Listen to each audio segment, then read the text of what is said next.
Chaque jour, ton âme écrit un livre. Et chaque regard, chaque mot, chaque oubli devient une ligne devant Allah. Il y a des fautes que les gens voient et celles que seul ton cœur justifie. Mais Allah, lui, ne se laisse pas tromper par le silence des lèvres. Ceux que tu excuses en secret, il le juge avec justice. Avant de commencer, abonne-toi à notre chaîne Sir Al-Iman, active la cloche pour ne rien manquer et plonge avec nous dans ce voyage vers une vie pleine de bénédictions et commentez Allah est puissant, pour proclamer sa grandeur et partager cette vérité avec le monde. Le cœur humain est une terre. Certains la cultivent par le dhikr, et d'autres la laissent s'assécher dans le tumulte du monde. Quand le nom d'Allah s'éteint sur ta langue, c'est ton âme qui commence à mourir, lentement, sans bruit, comme une lampe privée d'huile. Tu crois encore vivre, mais ton cœur ne bat plus que pour ce bas monde. Tu marches, tu ris, tu manges, tu travailles. Mais à l'intérieur, il n'y a plus cette lumière qui pleure quand elle se souvient d'Allah. Car ce n'est pas la faute qui éteint l'âme, c'est l'oubli. L'oubli du nom, l'oubli du sens, l'oubli du regard d'Allah sur toi. Le diable ne t'attaque pas toujours de face. Il ne crie pas à ton oreille. Il chuchote doucement, ce n'est rien. Ce n'est pas grave. Et dans cette phrase, il cache le poison de la négligence. Il ne veut pas que tu deviennes mauvais, il veut que tu oublies qu'il existe. Et dans cet oubli, ton cœur devient un désert où le rappel ne pousse plus. Chaque fois que tu laisses passer une prière sans regret, chaque fois que ton regard se pose sur l'interdit sans trembler, chaque fois que ton langue parle sans penser à Allah, c'est une graine de poussière qui se pose sur ton cœur. Et cette poussière, si tu ne la nettoies pas par le dhikr, finit par le recouvrir entièrement. Allah dit, mais non. Ce qu'ils ont accompli couvre leur cœur. Sourate Al-Mutaffifin, 14. Le cœur est un miroir. Le dhikr le polit. Le péché l'encrasse. Et le jour où il ne reflète plus la lumière d'Allah, tu te crois libre alors que tu es aveugle. Le rappel d'Allah, ce n'est pas seulement des mots sur les lèvres. C'est un état de conscience. C'est savoir, à chaque souffle, que tu dépends de lui. Que chaque battement de ton cœur est un signe de sa miséricorde. Et que si Allah te retirait son souvenir, même une seule seconde, tu tomberais dans un gouffre d'insignifiance. Le prophète disait, « L'exemple de celui qui se rappelle Allah et de celui qui ne s'en rappelle pas est celui du vivant et du mort. » Sahih Bukhari. Alors, que vaut une vie où ton cœur dort? Qu'est-ce qu'un esprit brillant, une langue habile, un corps fort, si tout cela oublie celui qui l'a créé? L'homme moderne se noie dans l'information mais meurt d'oubli. Il parle de tout, sauf de l'essentiel. Et plus il oublie Allah, plus il devient prisonnier de ses désirs, de ses colères, de ses blessures. Ibn Taymiyyah disait, « Le rappel d'Allah est à l'âme ce que l'eau est au poisson. » Que devient le poisson quand on le sort de l'eau? Ce verset, en vérité, c'est dans le rappel d'Allah que les cœurs trouvent la quiétude n'est pas une promesse poétique. C'est une loi spirituelle. Comme le feu brûle, comme l'eau mouille, le cœur trouve sa paix uniquement dans le souvenir de son Seigneur. Aucune richesse, aucune distraction, aucune réussite ne peut remplir ce vide. Parce que ce vide, Allah l'a placé pour lui seul. Et quand tu l'oublies, la dunya prend sa place. Elle s'assoit sur ton cœur, douce d'abord, puis lourde, puis insupportable. Tu te lèves fatigué, tu t'endors inquiet, tu souris sans paix, car ton âme n'a plus de direction. Le dhikr, lui, redresse le cœur comme la prière redresse le dos. Il te recentre sur ton but, t'arrache à l'illusion du monde, et te rappelle que tout ce que tu vois finira sauf lui. Allah dit, tout ce qui est sur elle ou la terre disparaîtra, et seule subsistera la face de ton Seigneur, plein de majesté et de noblesse. Sourate Ar-Rahman, 26 à 27. Le rappel d'Allah est une lumière silencieuse. Tu ne la vois pas avec les yeux, mais elle éclaire ton cœur. Elle fait tomber la peur, apaise la colère, guérit les blessures invisibles. C'est le seul médicament que l'âme reconnaît sans ordonnance. Quand tu dis Subhanallah, ton cœur respire. Quand tu dis Alhamdulillah, ton âme se nourrit. Quand tu dis Allahu Akbar, ton ego s'incline. Et quand tu dis Astaghfirullah, le voile entre toi et le ciel s'amincit. Le dhikr, c'est le retour du cœur à sa maison. C'est le souffle qui rappelle que tu n'es pas fait pour ce monde. Car si tu veux vraiment la quiétude, ne la cherche pas dans ce que tu possèdes, mais dans celui qui t'a donné le droit d'exister. Regarde-toi. Pas dans le miroir, mais dans ce lieu silencieux entre ton cœur et ta conscience. Là où tes excuses deviennent des chaînes et tes désirs des maîtres. Combien de fois as-tu ri d'un péché, comme on rit d'une petite faute qu'on croit sans poids? Combien de fois as-tu dit, ce n'est rien, alors qu'à chaque rien, un ange détournait son regard? Chaque instant d'insouciance est une cicatrice invisible sur ton âme. Chaque petit péché devient une habitude, et chaque habitude, une prison. Le prophète a dit: le fort n'est pas celui qui terrasse les gens, mais celui qui se maîtrise lorsqu'il est en colère. Sahih Bukhari, Sahih Muslim. Mais toi, te maîtrises-tu, ou te perds-tu? Tu combats le monde, mais la vraie bataille est celle contre ton nafs, cette voix intérieure qui t'endort dans la douceur du péché. Elle ne te pousse pas à blasphémer, non. Elle te murmure simplement, plus tard. Et dans ce plus tard, des années s'effondrent. Ibn Qayyim disait: chaque désobéissance affaiblit le cœur comme la maladie affaiblit le corps. Regarde donc ton cœur. Respire-t-il encore par la prière? Ou suffoque-t-il sous le poids des regrets que tu n'as jamais osé affronter? Chaque prière manquée laisse une trace. Chaque mot blessant enracine l'orgueil. Chaque regard interdit t'éloigne de celui qui t'a honoré. Et pourtant, tu continues, comme si rien n'était grave. Mais ce rien construit un mur invisible entre toi et la lumière. Un mur que tu ne vois pas, mais que ton âme ressent à chaque silence du cœur. Le naf est patient. Il te laisse prier, mais sans sincérité. Il te laisse parler d'Allah, mais sans crainte. Il te laisse pleurer, mais seulement quand les autres regardent. C'est cela son piège, il te laisse croire que tu es encore proche, alors qu'il t'a déjà éloigné. As-tu remarqué comme ton cœur tremblait jadis à la récitation du Coran? Et maintenant, il écoute sans frissonner. As-tu remarqué comme tu pleurais autrefois par crainte d'Allah? Et maintenant, tu expliques tes larmes comme une faiblesse. Ce ne sont pas les péchés qui détruisent le croyant, c'est l'habitude du péché. C'est quand tu ne ressens plus rien. Quand ton cœur devient silencieux là où il devrait crier. Ibn Taymiyyah disait: le plaisir du péché s'éteint, mais sa trace demeure dans le cœur, telle une brûlure qui ne guérit pas. Alors demande-toi, ton cœur guérit-il ou meurt-il lentement? Entends-tu encore l'appel du rappel, ou t'es-tu endormi dans la complaisance? Combien de nuits encore avant que la porte du repentir se ferme? Combien de fois encore diras-tu, demain, je changerai, sans réaliser que demain n'est qu'une illusion que ton naf a inventée pour te voler ton aujourd'hui? Le péché n'est pas seulement un acte. C'est un poison qui s'infiltre dans ton regard, dans ta parole, dans ton sommeil. Et si tu n'en fais pas le remède du dhikr et des larmes, il deviendra ton tombeau avant même la mort. Allah dit: quiconque place sa confiance en Allah, il lui suffira. Surat At-Tak 3. Mais comment placer sa confiance quand on s'abandonne à soi-même? Comment espérer sa lumière si l'on protège nos ténèbres? Le naf te ment doucement. Il te dit: tu es encore jeune. Il te dit: Allah pardonne tout. Oui, Allah pardonne tout, mais il ne pardonne qu'à celui qui revient à lui. Alors, reviens. Pas demain.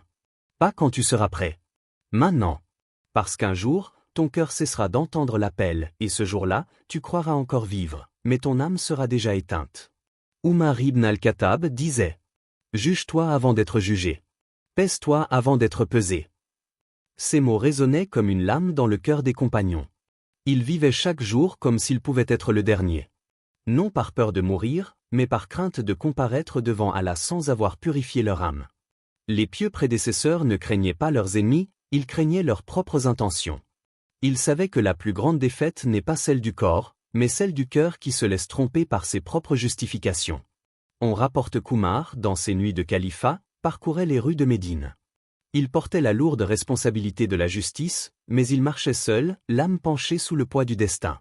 Il craignait qu'un seul homme ait faim sous son règne, car il savait que le pouvoir n'était pas un privilège, mais un fardeau dont il rendrait compte devant Allah. Et nous, combien de fois avons-nous jugé les autres alors que nous ne nous sommes jamais jugés nous-mêmes? Combien de fois avons-nous mesuré les fautes des gens sans peser nos propres intentions sur la balance de la sincérité? Les anciens savaient que le péché le plus dangereux n'est pas celui qu'on commet une fois, mais celui qu'on accepte. Car l'acceptation du mal est la mort lente du cœur. Al-Hassan al-Basri disait: le croyant voit ses fautes comme une montagne prête à s'effondrer sur lui, tandis que l'hypocrite les voit comme une mouche qu'il chasse d'un revers de main. Les générations d'avant nous rappellent ce que nous avons perdu, la peur saine, la conscience du regard d'Allah, et la pudeur du cœur. Ils vivaient dans le monde, mais leur cœur était déjà tourné vers l'au-delà. On raconte qu'Abu Bakr pleurait longuement lorsqu'il récitait le Coran. Certains lui demandaient: ô Abu Bakr, pourquoi pleures-tu tant? Il répondait: parce que je lis des versets que je crains d'être incapable de vivre. Ces hommes ne cherchaient pas la perfection, ils cherchaient le pardon. Ils savaient que même la plus petite trace de péché, si elle n'est pas lavée par le repentir, peut sceller le destin d'une âme. Al-Ghazali a dit: le cœur est comme un miroir, chaque faute y dépose une poussière. S'il n'est pas nettoyé par le dhikr et les larmes, il finit par ne plus rien refléter de la lumière d'Allah. Regarde alors dans ton propre miroir. Combien de poussières s'y sont déposées sans que tu t'en rendes compte? Combien de fois as-tu préféré briller devant les hommes plutôt que d'être pur devant ton Seigneur? Les salafs ne couraient pas après la reconnaissance. Ils cherchaient la discrétion, car ils savaient que la sincérité s'éteint dans la lumière de l'orgueil. Ils fuyaient les éloges comme d'autres fuient la honte. Ils avaient compris que la gloire du croyant ne se mesure pas en honneur, mais en larmes secrètes versées dans la nuit. Et pourtant, ces hommes étaient forts.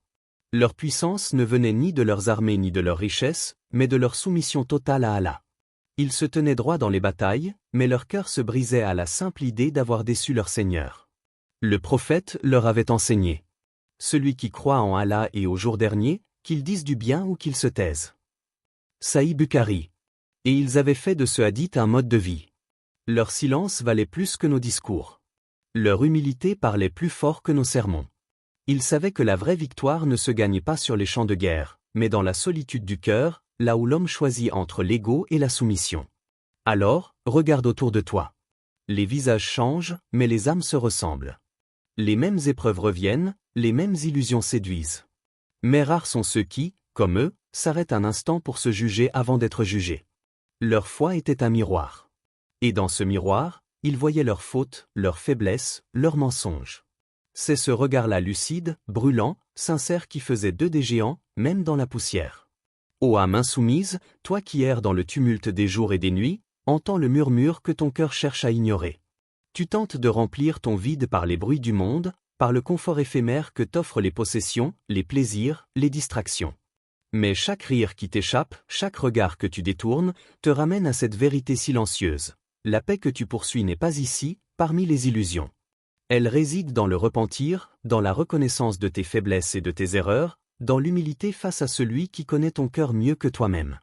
Tu caches tes fautes sous le voile du demain, comme si le temps pouvait effacer ce que tu ignores.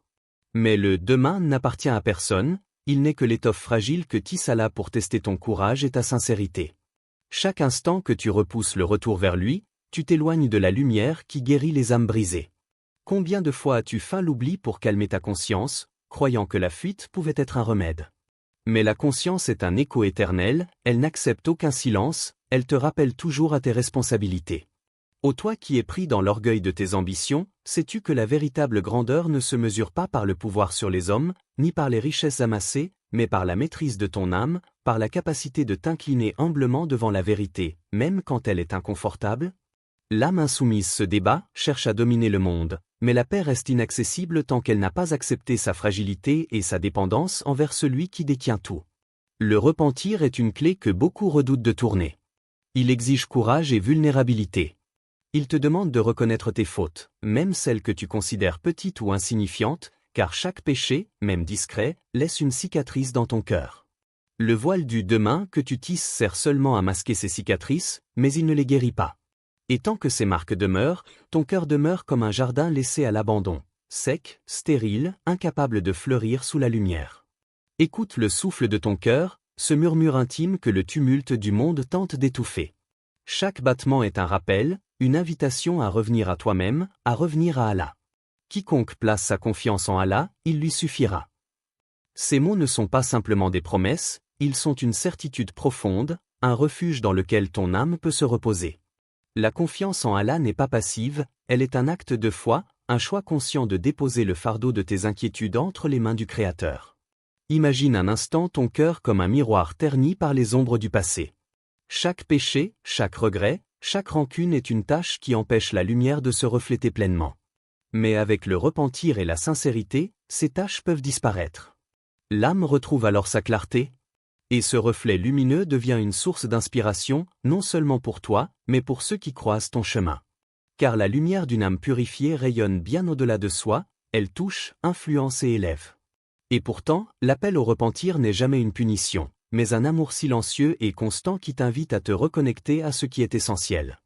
L'âme insoumise qui résiste à cet appel se prive de la douceur et de la sérénité qui sont le vrai trésor de la vie. Elle s'enferme dans l'illusion que le monde peut combler ses manques, alors que seul Allah peut apaiser cette soif intérieure, Cette tension incessante qui te pousse à chercher la paix partout sauf là où elle se trouve. Alors, ô toi qui écoutes, laisse tomber les voiles de l'illusion et ose regarder ton âme en face. Reconnais tes fautes, pleure pour tes égarements, et ouvre ton cœur à celui qui ne déçoit jamais. La route du repentir est parsemée de défis, mais elle est aussi illuminée par la promesse d'une paix qui dépasse toute compréhension. Et même si le tumulte continue, même si le monde persiste à offrir ses fausses consolations, ton cœur, désormais purifié, saura discerner ce qui est éphémère de ce qui est éternel.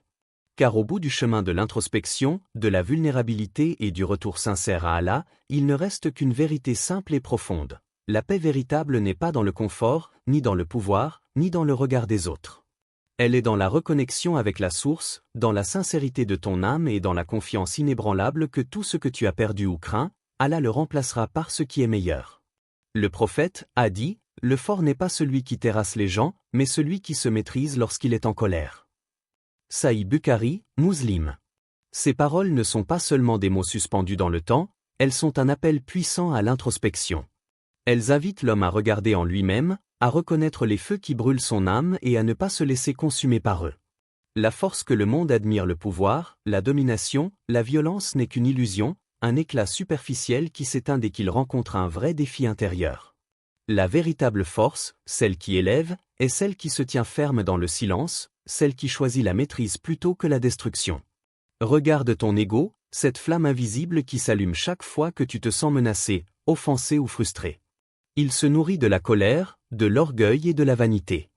Il te fait croire que l'emporter sur les autres est un signe de puissance, que la revanche est une preuve de dignité, que rabaisser quelqu'un te rend supérieur. Mais l'ego est une illusion. Il est un miroir qui déforme la réalité, qui te fait percevoir chaque obstacle comme une attaque personnelle, chaque critique comme un affront mortel.